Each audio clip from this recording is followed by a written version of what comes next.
Pon Vanda Matic Liquid and Detergent Powder. Let your confidence glow. 1967 ஆண்டிற்கு பிறகு கிட்டத்தட்ட 59 ஆண்டு காலத்திற்கு பிறகு காங்கிரஸ் கட்சி அங்கம் வகிக்கக்கூடிய ஒரு அரசாக இன்றைக்கு தமிழக அரசில் நாங்கள் செயல்பட்டுக் கொண்டிருக்கிறோம். மதிப்பிற்குரிய பாராளுமன்றத்தினுடைய எதிர்க்கட்சி தலைவர் ராகுல் காந்தி அவர்கள், எங்களுடைய கட்சியினுடைய தலைவர்கள் எல்லாம் எனக்கு இந்த பொறுப்பை வழங்கியிருக்கின்றார்கள். அதற்காக எங்களுடைய கட்சியினுடைய தலைவர்களுக்கு நான் முதலாக நன்றியை தெரிவித்துக் கொள்கிறேன். அதற்கு அடுத்ததாக கட்சியில் இருக்கின்ற கடைநிலை தொண்டர்களுடைய விருப்பம் இன்றைக்கு நிறைவேறி இருக்கிறது. அவர்களுக்கும் என்னுடைய நன்றியை நான் தெரிவித்துக் கொள்கிறேன். மற்றபடி எனக்கு இன்றைக்கு சுற்றுலாத்துறை வழங்கப்பட்டிருக்கிறது. அந்த சுற்றுலாத்துறை என்பது இன்றைக்கு மக்களுடைய முன்னேற்றத்திற்காகவும் மக்களுடைய நலனிற்காகவும் வளர்ச்சிக்காகவும் நான் அதை சரியாக பயன்படுத்துவேன் என்பதை இந்த நேரத்தில் நான் தெரிவித்துக் கொள்வதோடு, இன்றைய தினம் எங்களுடைய கன்னியாகுமரி மாவட்டத்தில் நான் வருகை தந்திருக்கிறேன். அதுவும் இங்கே ஊரம்பு பகுதியில் அன்னை இந்திரா காந்தி அம்மையாருடைய திருவுருவச் சிலைக்கு மாலை அணிவித்து பெருந்தலைவர் காமராஜர் அவர்கள், அதேபோல் நேசமணி அவர்கள், மதிப்பிற்குரிய லூர்தம்மாள் சைமன் அவர்கள், இப்படி எல்லா தலைவர்களுடைய திருவுருவச் சிலைக்கு மாலை அணிவித்து என்னுடைய நான் பணியை துவங்குவதற்காக நான் இன்னைக்கு வந்திருக்கேன். கன்னியாகுமரி மாவட்டத்தில் மற்றுள்ள தொழிற்சாலை கொண்டு வர முடியாத ஒரு சூழ்நிலை இருக்கும்போது சுற்றுலாத்துறையை வைத்து மாவட்டத்தில் என்னென்ன புதிய திட்டங்கள் கொண்டு வருவதற்கு திட்டம் போட்டு இல்லை, இப்போதான் சுற்றுலாத்துறை அமைச்சராக நான் பொறுப்பேற்றிருக்கேன். அந்த சுற்றுலாத்துறையினுடைய அதிகாரிகள், அதுக்கு பிரின்சிபல் செக்ரட்டரி இருக்காங்க, அதுக்கப்புறம் கமிஷனர் இருக்காங்க, கீழே வரைக்கும் அதிகாரிகள் இருக்காங்க. அவங்களையெல்லாம் வைத்து முதல்ல இந்த சுற்றுலாத்துறை நம்முடைய மாநிலத்தில் எந்தெந்த பகுதியில், இப்போ கன்னியாகுமரி மிகப்பெரிய ஒரு சுற்றுலாத்தலம். இன்னைக்கு வெளிநாட்டிலிருந்து அதிகமான சுற்றுலா பயணிகள் வருகை தருகின்ற இடம் கன்னியாகுமரியாக இருக்கட்டும், அதே மாதிரி திருப்பரப்பு ஃபால்ஸாக இருக்கட்டும், அல்லது பகவதி அம்மன் டெம்பிள், சுசீந்திரன் டெம்பிள், இப்படி நிறைய சுற்றுலாத்தலங்கள் இருக்கு. சிதறால் மலை கோயில் உட்பட நிறைய சுற்றுலா இல்லை. அதான் அதாவது அழகு எழில்மிகு கடற்கரையெல்லாம் இருக்கு. அதனால ஒவ்வொரு இடங்களையும் பார்த்து மதிப்பிற்குரிய நம்முடைய தமிழகத்தினுடைய முதல்வர் அவர்களுடைய கவனத்திற்கு கொண்டு சென்று, ஏன்னா எந்த சுற்றுலாத்தலத்தையும் மேம்படுத்தணும்னா அதுக்கு நிதி முக்கியமான ஒரு ஆதாரம்.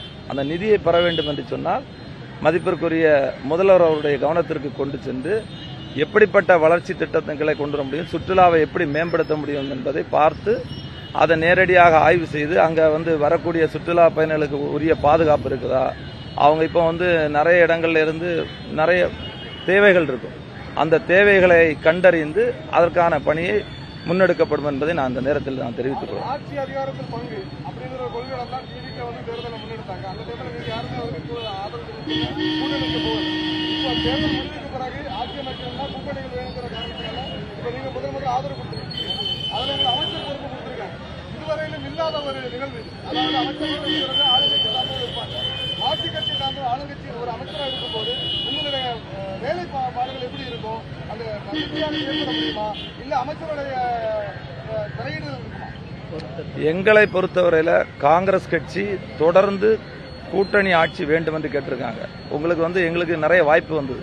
1996 வாய்ப்பு வந்தது, 2006 வாய்ப்பு வந்தது, இப்படிப்பட்ட பல வாய்ப்புகள் வந்து. ஆனால் நாங்கள் எங்களுடைய தோழமை கட்சி அவங்க சிறப்பாக ஆட்சி தர வேண்டும் என்று தான் அன்றைக்கு காங்கிரஸ் கட்சியை பொறுத்தவரையில் நாங்கள் அவங்களுக்கு முழுமையான ஆதரவு கொடுத்தோம். ஆனால் இன்றைக்கு தொடர்ந்து ஆட்சியிலும் பங்கு வேண்டும், அதிகாரத்திலும் பங்கு வேண்டும் என்பது பெருந்தலைவர் காமராஜர் ஆட்சி வேணும்னு சொல்லக்கூடியது எல்லா தொண்டர்களுடைய வேண்டுகோள், என்னுடைய வேண்டுதல். அது இப்போ நிறைவேறுது. எங்களை பொறுத்தவரையில் இன்னைக்கு கூட்டணியா இருந்தாலும் கூட நாங்கள் வெளிப்படைத்தன்மையோடு செயல்பட்டு இருக்கோம். எங்களுக்கு எந்த விதமான நிர்பந்தங்களோ அழுத்தங்களோ கிடையாது. நாங்கள் முடிந்த அளவுக்கு எங்களுடைய கட்சியினுடைய தொண்டர்களுக்கும் கட்சியை வளர்ப்பதற்கும் மக்களுடைய நலன்களுக்காகவும் மக்களுடைய முன்னேற்றத்திற்காகவும் இந்த துறையை நாம் முழுமையாக பயன்படுத்துவோம்.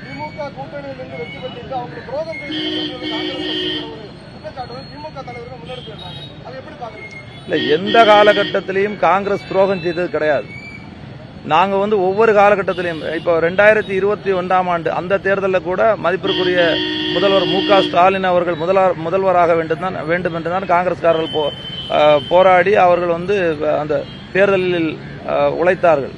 அதற்கு பிறகு இப்போ 2026ல் நாங்கள் வந்து கூட்டணியில் அங்க வைக்க வேண்டும் என்று கேட்டோம். ஆனால் எந்த சூழ்நிலையிலும் ஒரு மதத்தை சார்ந்த ஒரு அரசியல் வந்துவிடக்கூடாதுன்னு தான் நாங்கள் வந்து கடுமையாக உழைத்தோம். இன்னைக்கு வெற்றி பெற்ற பிறகு பெரும்பான்மை மக்கள் ஜனநாயக முறையில் இன்னைக்கு பெரும்பான்மை மக்கள் வந்து ஒரு தீர்ப்பை வழங்கியிருக்காங்க. அந்த தீர்ப்பை வந்து தவறுதலாக பயன்படுத்துகிறோம். ஏன்னா பிஜேபி வந்து கொல்லைப்புறம் வழியாக பாசிச அரசோ இல்லாத ஒரு கவர்னர் அரசோ வந்துடக்கூடாதுன்னு தான் மதச்சார்பின்மை கொள்கையை தாங்கி பிடிக்கக்கூடிய மதிப்பிற்குரிய தாவேகா தலைவர் மதிப்பிற்குரிய முதல்வர்களுக்கு நாங்கள் எங்களுடைய ஆதரவை தெரிவித்து அந்த கூட்டணியில் நாங்கள் அங்க வச்சிருக்கோம்.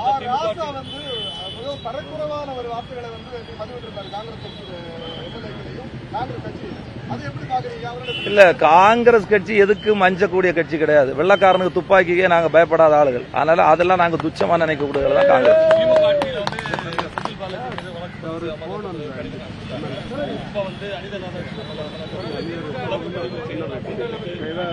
எப்படி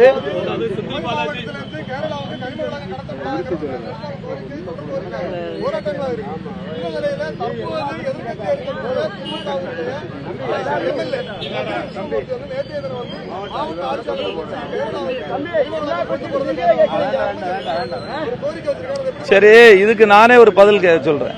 போன 5 வருஷமா நாங்க எங்க எம்எல்ஏ இருந்தோம். அப்ப யாரு ஆட்சி? திராவிட முன்னேற்ற கழகத்துடைய ஆட்சி இருந்து. அப்ப இங்க ஒரு அமைச்சர் இருந்தாரு. அவர் வந்து எந்த சூழ்நிலையிலையும் கன்னியாகுமரி மாவட்டம் வழியா கேரளாவுக்கு கனிம வளங்கள் கொண்டு செல்லக்கூடாது, அதுக்கு பல்வேறு தடைகள் கூட மதிப்பிற்குரிய மாவட்ட ஆட்சித்தலைவரை வந்து தடை விதிச்சாங்க. கொண்டு செல்லப்படாது, அதே மாதிரி 16 வீல் 14 வீல் லாரி எல்லாம் போகப்படான்னு சொன்னாங்க. ஆனா அதுக்கு இன்னைக்கு முன்னுக்கு பிறனா வந்து ஒரு சட்டமன்ற முன்னாள் அமைச்சர் இங்க ஒரு சட்டமன்ற தொகுதி உறுப்பினரோட போய் ஒரு வார்த்தையை சொல்லணும். இதுல இருந்தா நீங்க புரிஞ்சிருங்க யாரு தவறு செய்கிறார்கள் என்பது புரிந்து கொள்ள வேண்டும்.